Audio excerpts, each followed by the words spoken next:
اللہ تمہاری صورتوں اور مالوں کو نہیں دیکھتا، وہ تمہارے دلوں کو دیکھتا ہے اور تمہارے اعمال کو دیکھتا ہے۔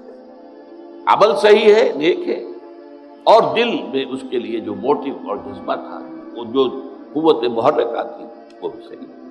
وہ عمل ہے جو اللہ کے ہاں مقبول ہے۔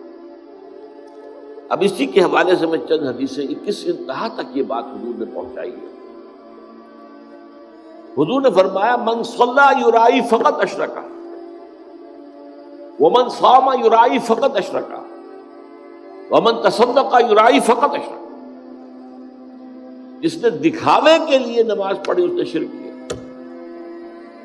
اب نماز تو بہت بڑا نیکی کا فعل ہے، بہت بڑا نیکی کا فعل ہے۔ یہ تو ارکان اسلام میں سے رکن اعظم ہے، الصلاۃ میں عماد الدین، لیکن اس کے پیچھے بھی نیت اگر دکھاوے کی ہے، ریاکاری کی ہے،